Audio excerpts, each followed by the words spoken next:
BBC News with Sue Montgomery. The Israeli Prime Minister Benjamin Netanyahu has criticised those he says are trying to pressure Israel's military tactics in Gaza.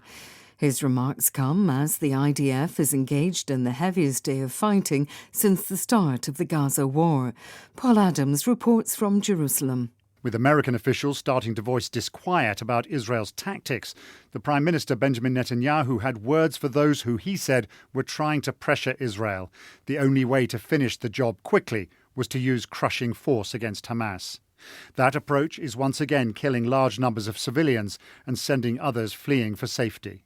In a meeting earlier with recently released hostages and the families of those still being held by Hamas, the Prime Minister found himself under attack. In a leaked recording of the meeting, one former hostage, who hasn't been identified, accused Mr. Netanyahu of putting politics above the safe return of the remaining 138 hostages. Her outburst was greeted with applause. President Biden has indicated that part of his motivation to run for a second term next year is to oppose Donald Trump's attempt to return to the White House. Here's our Washington correspondent, Peter Bowes. It isn't certain at this stage that Donald Trump is going to be the Republican candidate. He is significantly ahead of the other contenders for that nomination. But as we all know, Donald Trump is facing huge legal issues with criminal trials.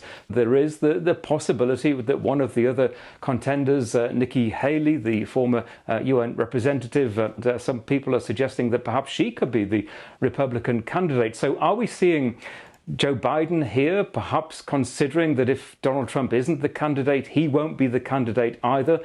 The President of Ukraine, Volodymyr Zelensky, has unexpectedly cancelled a planned address to US senators via video link.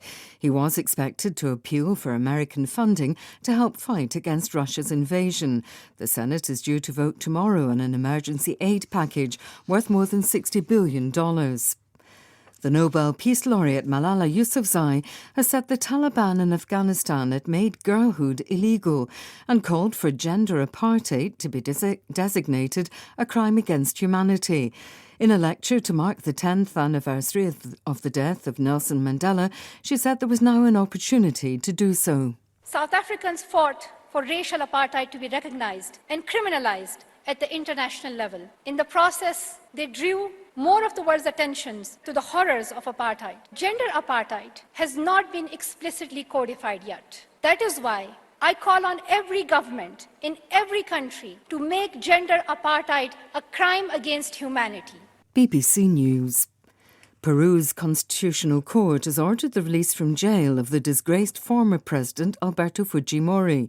He's serving a 25-year sentence after being convicted of ordering the massacre of 25 people in the 1990s, when his government was engaged in a war with the Maoist Shining Path guerrillas. Thousands of people have attended the funeral of an Italian university student who was murdered last month in a case that triggered nationwide protests and demands for greater protection for women. Giulia Cecchettin's body was found with multiple stab wounds after she'd been missing for a week. A former boyfriend has been arrested and confessed to the killing.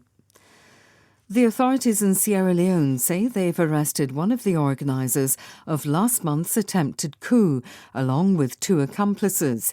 The Information Ministry named him as Amadou Koita, a bodyguard for the former president Ernest Bai Koroma. A co-founder and the original lead vocalist of the British rock band The Moody Blues, Denny Laine, has died at the age of 79. David Sillito looks back at the singer's life. As the lead singer of the Moody Blues, Denny Laine was the voice of their hit Go Now, before heading off on a solo career. And then in 1971 he got a call from Paul McCartney. Would he like to join a new band?